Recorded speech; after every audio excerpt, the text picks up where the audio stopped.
Hey there, you girls, boys, and non binaries. This is your boy Ron Dawson. And this is a channel where I like to talk about things that are the intersection of faith, philosophy, and films. Three interests of mine.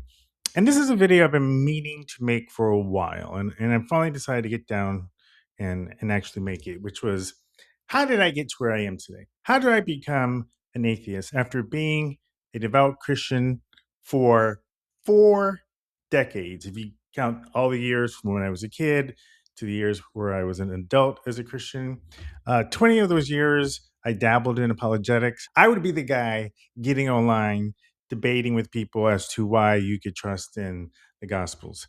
And now I'm the opposite. Now I'm the guy who's debating with Christians about why I'm an atheist, or at least challenging them on what they believe.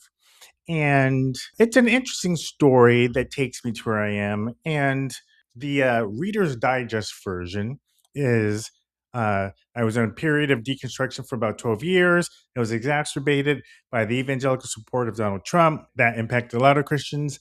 But I eventually got to a point where I just no longer believed. And when I came to that decision, basically came out, so to speak, as an atheist, and I would describe myself as an agnostic atheist. A lot of people confuse agnostic with atheist. Those are two different things. Agnostic is a claim of knowledge, atheist is a claim of belief. So you could be an agnostic Christian where you believe, but you don't claim to know definitively that your belief is correct. So it's the same thing when you're an agnostic atheist. I don't believe in God or any kind of gods right now, but I'm open to the fact that there could be a God out there. God, if you're out there, you know where to find me. Anyway, but when you look at the entire journey of how I got to where I am, it's an interesting one because for a lot of Christians in this country being the United States, it started when I was young. I was 6 or 7. My brother and I lived with our mom. She was a single mom at the time, and we were at this. We were living in this apartment complex, and we went to this. I don't know if it was like an introduction to Christianity series or something, but it was one of these opportunities where you can learn about God. So my brother and I went there, and it was like in the complex.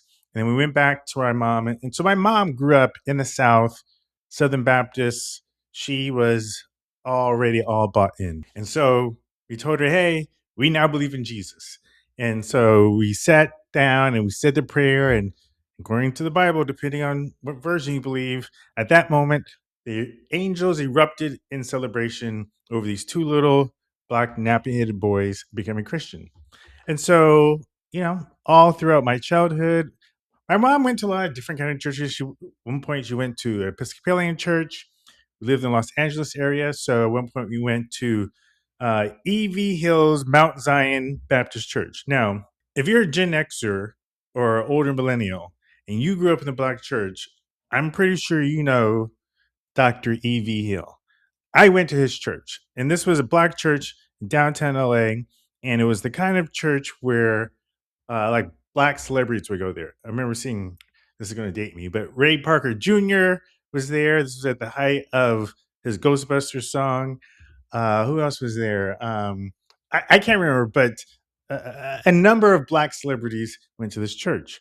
So I went to churches like that. Throughout high school, I was really into Christianity. And then in college, I was still Christian, but then I had this experience in between my freshman and my sophomore year that kind of like freaked me the F out. And was an interaction with the Church of Christ. When I first met these people, the nicest people in the world, and I started hanging out with them, but then they started doing some really freaky ish. Like they would have these sessions with you where they would try to get you to admit your sins. And they kept, at the time, I was like really into dancing. I went to UC Berkeley, so I would go into the city, go dancing stuff, and they knew I liked to dance a lot. And so I was in my confessional session, or whatever you want to call it, and they were trying to get me to admit if I've ever what kind of things I've done with girls at the time. Ron, sometimes when you're dancing, sometimes you feel certain things. We know you like to dance.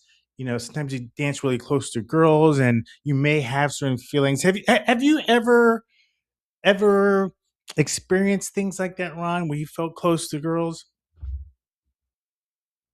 Uh, that's none of your damn business. I didn't say that, but that's what I was thinking. Anyway, they could not get me to admit any of this stuff. And as I was leaving the apartment where I was having the session, they were walking behind me a few paces, a floor or so up. And I could hear one of them say, I guess one of them was in training. I can hear him say, "Oh, I should have been harder on them." I'm like, what the? So that was the first kind of weird experience I had with them. And then I stopped going to all their picnics and events and stuff because they were doing some weird stuff. There was this one dude from Oakland, this black dude who they were kind of like reaching out to, but he was kind of a tough dude. And I guess he wasn't losing his Oakland attitude fast enough for them. So they kind of kicked him to the curb and he was telling me about it. And I was like, that doesn't seem very Christian. So I stopped going. And then I was like sleeping one morning and here there's knock on this door. And I had this dream. I felt like this evil spirit whispered in my ear or something and woke me up and immediately heard them knocking on the door and was like, what the fuck? So I just connected this weird evil dream with this church. And so for 10 years after that, I was not going to church. I was not walking the walk, as they would say. But I still believed in God. So for a period of 10 years, I still believed in God, but I was also living life like a single bachelor, if you know what I mean. I'll just leave it at that. And then in like I was around my late 20s, I started I was on this swing dance troupe and in the LA area, and a group of us were going to perform in this annual musical number that this big church in the Pasadena area put on, Lake Avenue. If you're in the area, you might know the church. Would have this musical. It was called Festival of the Stars or something of the Stars, and so me and my swing dance friends were performing in it. Long story short, there was this girl who is who's a girl. There was this girl in the group, not in our group, but in this church performance that I kind of took a liking to. She invited me to go to her church. The name of the church was Christian Assembly. You may have heard of it. Again, if you're in the Eagle Rock area, that's where it's located. And I started going to this church. I went to the church for the girl, but I ended up staying because I really liked the church. It was the first church I had gone to that where you didn't have to wear a suit, because I had always gone to black churches where you go to black church, you got to come dressed to the nines. Or I went to Episcopalian church at one point, and same thing. It's a very dress up kind of church. Well, this church, like the pastor, his name was Dave Pickerel, he would wear shorts and a Hawaiian shirt.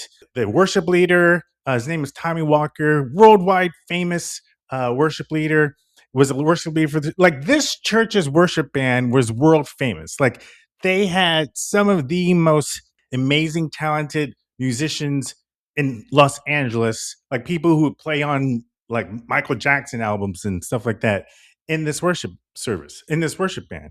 And so the worship was amazing. He had the selfie facing, funny pastor who dressed in Hawaiian shirts and shorts. I had never been to a church like this. And the other thing that was interesting was this was the first church I went to where people catching the Holy Ghost didn't freak me out. Like when I was a kid, and whenever we go to a Baptist church, because you go to Baptist church, they be catching some Holy Ghost. I could always feel the anxiety creeping up because one, you're there for like 4 hours, which I have to do a whole separate video on black churches and how long they are. But, first you have like an hour worth of announcements, then you have an hour worth of singing, and then more announcements, and then the sermon. And the sermon starts out normal, but then the pastor starts, starts the cadence starts increasing, and then it starts sounding like a rap. Then any minute Sister Mary is going to start, catching the Holy Spirit. And it always freaked my brother and I out when we were younger. Well, anyway, I say all that is when I started going to Christian Assembly, it never got as bad as the black churches, but it got kind of close. And I wasn't feeling afraid anymore. I was like, oh, okay, I can deal with it. And this was the first church I went to where I started raising my hands. I started getting into the Holy Spirit. This was the first church I went to where I actually started tithing. It was baby steps. First, it was just, $10 a month. $100 a month, whatever. Then I got to 10% of my net income. And then eventually I got to the full tithe, 10% of my gross a few years down the line. So went to Christian Assembly for a number of years. That's where I really got in, and that's where I started getting into like apologetics and learning about the faith and kind of like answering tough questions. Long story short, over the number of years, I left Christian Assembly, came to the Bay Area, the San Francisco Bay Area. I went to a church called The River there, and then went to another church called Highway. And all these churches were similar. They were non-denominational, predominantly white or white and Asian. I was frequently one of the few black people in these churches, which is funny considering I went to all this like hardcore black churches when I was a kid. In fact, my whole story, like my book back here, Dungeons and Durags, is about reconnecting with the black community. You can check out my channel, my Dungeons and Durags channel, about that. But suffice to say, most of the churches I went to were non-denominational, predominantly white churches, and these are the kind of churches where they would play like Chris Tomlin and David Crowder and all those kinds of worship music. Now, later on, I did get into the Kirk Franklin and the Mary Mary eventually, but ironically, through my wife at the time, who I ended up meeting, who was white, she went anyway. Long story, I'll get to that later.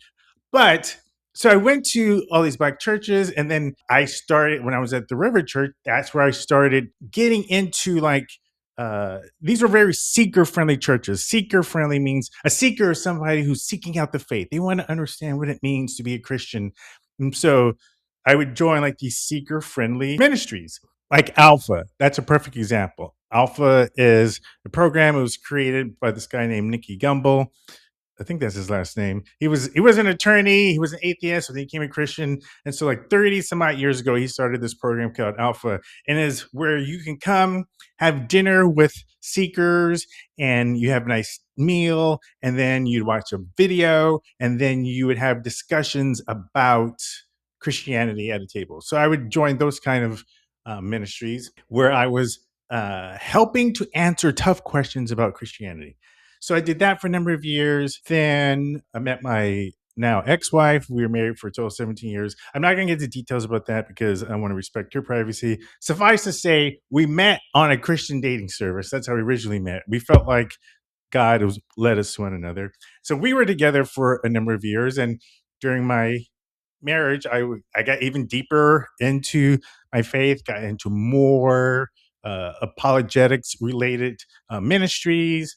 And obviously, faith was a big part of our marriage with my stepdaughter. And then we eventually had a son. Like any married couple, we have our ups and our downs. And then the evangelical support of Trump in 2016. All right, before I get into all that, I need to back up. In 2011, Rob Bell, and you've probably heard of Rob Bell. Even if you're a non-believer, you've probably heard of Rob Bell. But back in the early 2010s, and the knots. Rob Bell was like a Christian rock star. He had this mega church in the Midwest. He created this film series called Numa, and he was a brilliant and talented speaker, as he still is. And he was like a rock star Christianity because he's the kind of person who brought a lot of people to the faith because of how he talked about Jesus and just how talented he was as a speaker. And then he wrote this book called Love Wins, which turned the evangelical world upside down. They lost their collector's shit over this book. And I remember reading this book and like scratching my head as to, I don't understand, I understand why, but 90% of this book was any kind of traditional Christianity, but he kind of insinuated a form of universalism where like Jesus's love was powerful enough to save everybody. And then he also had this promotional video for the book where he was insinuating that someone who followed God, he was insinuating that Gandhi wasn't in hell because he was telling the story about how somebody said that Gandhi was in hell, and Rob was like, "Really? We know Gandhi's in hell?" So that pissed off a lot of Christians. And then Francis Chan and Preston Springle, but mostly on the popularity of Francis Chan, who was a well-known speaker, evangelist, pastor, wrote a polemic to Rob Bell's Love Wins called Erasing Hell. And he pretty much kind of insinuated in that book that even if you are a Christian, you could probably still go to hell if your life is not really showing that you the fruits of your Christianity. And I just remember it kind of freaked me out. So this book, Erasing Hell, kind of started my deconstruction journey. Later that same year, my wife at the time was hit by a car. That accident basically led to some lifelong chronic issues that we prayed about. Our journey through that kind of like increased my deconstruction, because obviously when you're going through that kind of pain, you're praying about it, you're wondering why healing isn't coming. And then 2016 came around, the evangelical support of Donald Trump. Friends who I thought I knew were saying shit that I would never expect them, like Christian friends, like people who I broke bread with, people who I let throw my son up in the air, people who were neighbors when I lived in Atlanta in the South, were saying the craziest ish, and I could not understand it. So I started to read the books and listen to the podcasts and watch the videos that prior to that, I was kind of too afraid, if I'm being honest, to listen to or to read or whatever, because I knew that they were challenging. And I always thought of myself as a thinking man's Christian. Like, I never believed in a young earth. I was always kind of iffy about Adam and Eve. I was always kind of iffy about whether or not there was a worldwide flood, because I kind of felt like, well, there are a lot of things that science definitely shows. And so I was constantly fighting and challenging and wrestling with things that I knew I was supposed to believe in the Bible and things that seemed to be contradictory. But on faith, I was trying to adhere to the Bible. I was the kind of person who questioned things. I was the kind of person who wanted answers to things. And I was the kind of person who I thought I had good answers to some of these tough questions. Like I said, I did all these apologetics. And so I started to listen to more biblical scholars. Pete Enns, who is still an identified, self-identifies as a Christian. So I listened to his podcast, The Bible for Normal People. He was like one of the first Christians I listened to, Christian scholars I listened to. He wrote this book called The Sin of Certainty. And he basically gave the argument that you can still be a Christian and not believe everything that's in the Bible. So I kind of evolved, if you will, to a Christian that felt comfortable not having to believe everything that was in the Bible and still be a Christian. And then my wife and I went through, like I said, we've been married a number of years. We went through some challenging periods. We had some ups and downs, and we eventually got to the point where we decided that it was time for us to part ways. But the church made our situation even worse than it would have been if we weren't dealing with the church. So then that kind of impacted. My wife and I actually had a conscious uncoupling ceremony on a beach in Spain. So we had an amicable divorce. Like, if you're going to get a divorce, I think that's a good way to do it. My black friends always tease me now that only like if you, I don't want to get into it anyway, because I was married to a white woman. I had this conscious uncoupling ceremony, which again I think is a beautiful way to have a divorce. But a lot of my black friends teasing me that I probably would not have had a conscious uncoupling ceremony if I was married to a sister. I still love the fact that I was able to have the kind of amicable divorce that I had. But I digress. The point is this: once I, as you know, into my single years, my now again single years, and I dove more into learning about the Bible, and I started learning about things like the documentary hypothesis. I started learning about the original context and meaning of a lot of the books of the Bible. You know, a lot of the stories you hear about people who go to seminary and then they end up losing their faith when they go to seminary was happening to me with regards to things that I learned that I could not unknow once I knew them. Then in 2022, just before the release of my book here, Dungeons and Dregs, I wanted to get on TikTok to start promoting myself as an author. So I got on TikTok and I was making a lot of content related to movies and stuff like that. But then I started doing more uh, ex-Christian related content. And actually, I can't really say that because technically I was still a Christian. I would what people would call a progressive Christian. I was always kind of progressive-ish. I was probably more conservative leaning with regards to economics and stuff. And I was, in terms of, one of the reasons why my deconstruction was accelerated was because I had certain feelings about, for instance, friends in the LGBTQ community that just didn't seem right, uh, with regards to what I was supposed to think about them as a Christian. So in 2022, I got on TikTok. I was making videos about uh, Christianity. I was challenging conservative Christians on some of their beliefs. And around 20 to 22, I was doing a lot of writing on Medium. I was writing, I got very prolific as a writer on Medium. So I have a lot of articles on Medium about Christianity and about being, essentially, I was a social justice warrior in my writing. And a lot of it was related to Christianity. And a lot of it was related to some of the challenges and some of the pain and sorrow I was going through as a Christian, kind of seeing what was happening to Christianity with, Trump supporters and and the evangelical support of Trump. So a lot of my writings was related to that. And some of my videos I was making on TikTok was related to that. So I was growing popularity on TikTok, modicum level of popularity. I didn't blow up or anything, as of now, I'm like at 16,000 followers. So started following more and more biblical scholars and other Christian creators and other scholarly creators. And as I was engaging more with Christians, and ex Christians and people in the deconstruction community, I got more and more to the point where I just feel like I don't think I believe any of this anymore. And so I would say sometime in 2023, I came to the conclusion that I don't believe this anymore. I had to face the truth that I was now technically an atheist. I couldn't unknow what I knew and what I had learned. And life seemed to make way more sense now. I no longer had the rose colored glasses of Christianity on.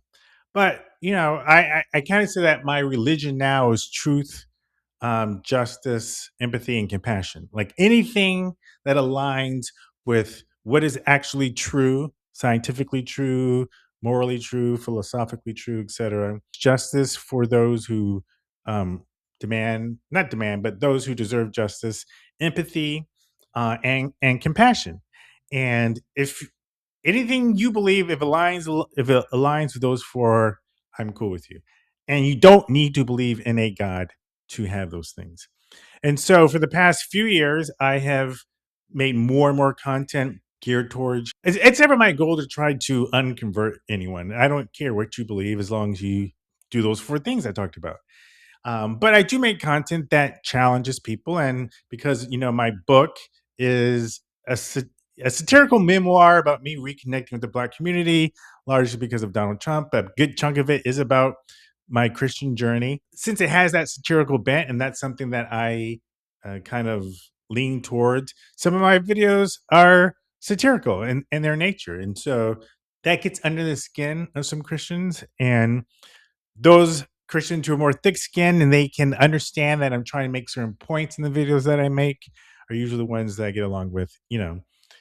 One of my best TikTok friends is a devout Christian. He and I get into it all the time. He's cool with me. I'm cool with him, even though we have very different beliefs.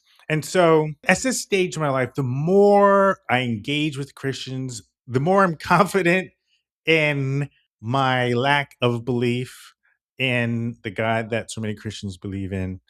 And, if you're someone who has gotten to a point where you no longer believe and you used to be a Christian, I invite you to engage with some of the content I've made. I'll probably start making more. It's been a minute since I put some videos on this channel, but you can always follow me on TikTok. I do a lot more stuff there. I might upload some of those here. But just know that, one of the hardest things for ex Christians to deal with is like a fear of hell because you've had that ingrained in you for so long. I'll probably do a separate video related to that. But, my word of advice to you would be, if there is a God that exists and he truly is just, or she, or it, they, whatever it is, do you think they are really going to send you to a place of eternal conscious torment just for the crime of not being convinced anymore that these fantastical claims are true? I don't think so. A truly transcendent being. Personally, I believe a truly transcendent being wouldn't give a shit about little tiny ants on a speck of dust, on a speck of dust, on a speck of dust in the grand scheme of the universe. But assuming this transcendent, all powerful being did care about these little ants on this planet, if it truly is a just being, do you really think they're going to send you to eternal conscious torment just because you're not convinced? I don't think so. I don't believe such a being exists. I haven't seen proof. And whenever I engage with Christians to ask, why is God silent, or why doesn't he just make it definitively clear? Again, the kind of answers I get just kind of, again, further proves to me that none of this shit is real. Personally, if you believe it, more power to you. I respect that. I'm no longer there. And for 20 years of the 40 plus that I was a Christian, I was one of those people who was like you, trying to convince other people that they could trust. And so I've heard every argument there is with regards to why a person should believe.